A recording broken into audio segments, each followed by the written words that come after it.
We've seen those giant helicarriers from the Marvel Universe or the Prydwen from Fallout 4. They can carry, launch, retrieve, and support other smaller aircraft.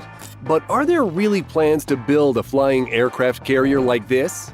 Both the Brits and the Americans were convinced to give constructing such an aircraft a go after seeing Germany have a degree of success with the Zeppelins during the Great War. Sadly, for fans of warfare, airships lack the maneuverability required to make them efficient bombers. But the Navy had the foresight to propose using them for other means. Back then, the Brits were still arrogant enough to have an empire and were toying with the idea of connecting all the countries within that empire with airship routes. To this end, they constructed two sizable helium-filled airships, and one of them made a successful trip all the way to Canada and back. But sometimes things can end up going disastrously wrong, and the other airship crashed on its way to Karachi. The U.S. Navy's own experimentation with the idea was the Akron-class airship, the only flying aircraft carrier put into actual service. The Akron class was like the newest Star Wars trilogy, promising at first, but the project ultimately fell apart. These carriers had severe limitations that led to a pair of sizable accidents. This saw the carrier fleet destroyed, prompting the entire concept to be dropped. The Akron was first built in the late 1920s and was designed much like conventional seagoing aircraft carriers to reconnoiter the seas as they searched for the enemy's fleet. From here, the battleships would close with the enemy and ultimately defeat them. The two Akron airships designed, dubbed Akron and Macon, were ordered in 1926 and commissioned into service in 1931 and 1933, respectively.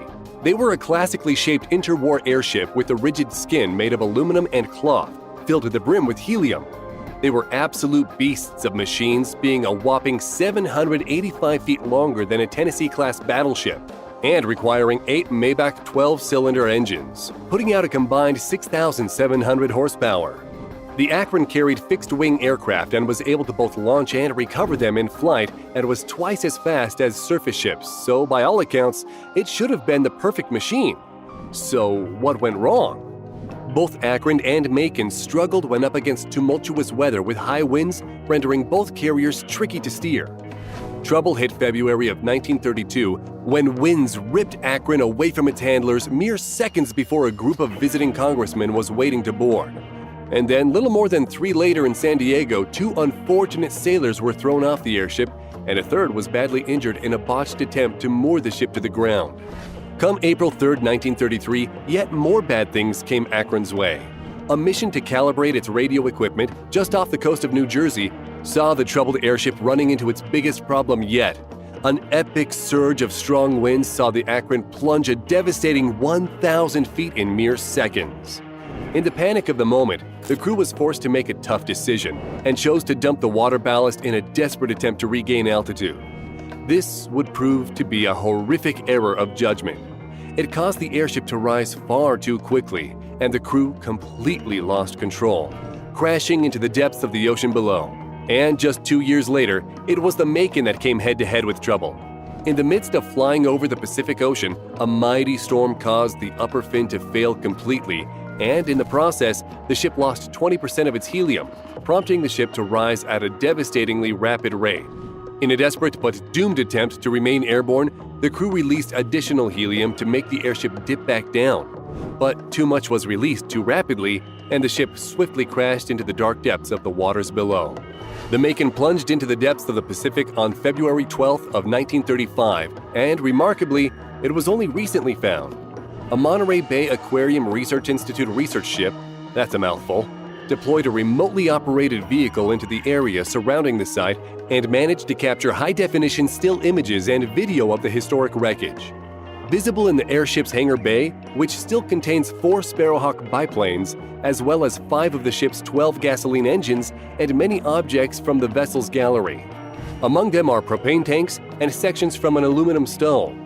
It's not quite the treasure you would find with the Titanic, though there's an argument to be had that the contents are just as historic if not as valuable.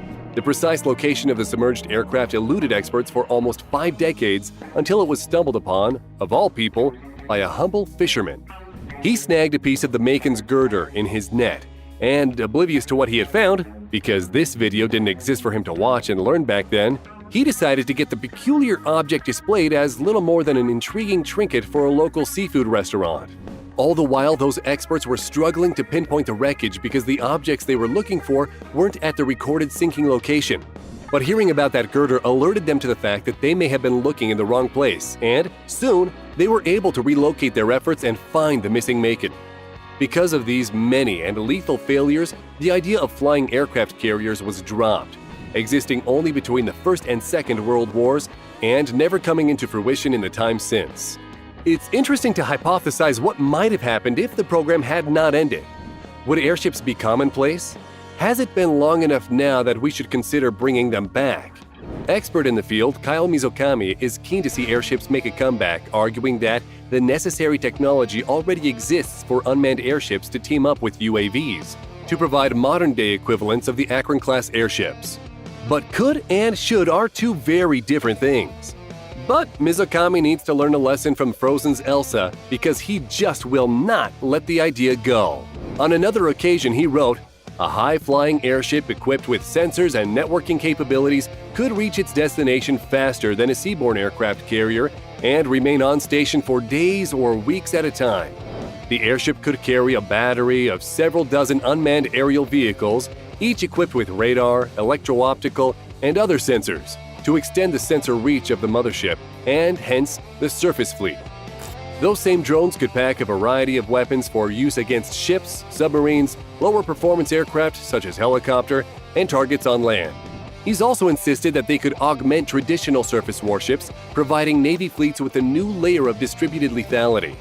Aircraft carriers could offer up the unprecedented ability to screen large swatches of the ocean at a time, which could be extraordinarily helpful when it comes to protecting one's country from enemy attack. Though there are, of course, arguments against, one expert is quoted as saying in regards to the topic, "We would want to minimize the weight and cost of a flying helicarrier itself in order to maximize the number and capability of the aircraft that could be carried on it," the Navy official said. "The number and size of the thrusters required to lift the carrier, the number and size of the engines to drive them, and the fuel to keep the engines running, etc., all make this system unrealistic." Sadly for the likes of Mizokami, the reality is it is far more expensive to fly than it is to float. Swimming to France is cheaper than getting on a plane. An aircraft carrier designed with any form of flight assistance, such as wings, would require significant amounts of power for the thrusters in both forward airborne flight and lifting mode. But if the design is the issue, could we look to the aforementioned helicarrier from Marvel movies as inspiration? After all, many modern real-life gadgets were once prototypes based on fictional gizmos from Star Trek. Nick Fury's fictional helicarrier seems to use ducted rotors for its vertical takeoff and landing, which isn't actually all that far from how real Navy aircraft such as the AV-8B Harrier fighter jet and the V-22 Osprey work. So the Marvel movies do seem to be in sync with the reality of technology, suggesting a modern-day aircraft carrier that dodges the design issue could be possible. But sadly, this type of ducted rotor is also the most expensive air transport option for the US military, meaning it would cost an absolute arm and a leg to bring SHIELD's flying base into the real world. The modern military is not funded in the way it once was, and their budget would likely burst building such a thing. So, will America build them again? It seems fanciful. They seem to be the work of science fiction, and the cost could be astronomical. But flying aircraft carriers may go back into construction sooner than you think. For half a decade now, the Defense Advanced Research Projects Agency, often called DARPA by people who are too busy, has been hard at work building a prototype flying aircraft carrier capable of launching and recovering drone aircraft. Sadly for DARPA, two other companions beat them to the finish: AeroVironment and Kratos Defense and Security. For a long time now, AeroVironment has been the cream of the crop when it comes to military drone production, while Kratos Defense and Security have been making waves as the biggest name in jet-powered weaponized combat drone for the Air Force. These two companies decided to take the Beatles' advice and come together, creating a system of remotely piloted drones that could launch other drones from mid-air. It's in the same area as DARPA's project. The question with no known answers as of yet is, will it prompt DARPA to give up on their own project? At the very least, what it does showcase is that modern remixes on the idea of flying aircraft carriers already exist. More may be to come. Do you think we, not us specifically, Experts, should we turn to building flying aircraft carriers? Or would we be better off making modern variations such as the aforementioned drone project? Let us know in the comments. And if you like the video, make sure to subscribe and turn on notifications so you'll be the first to know when a new video arrives. Thanks for watching.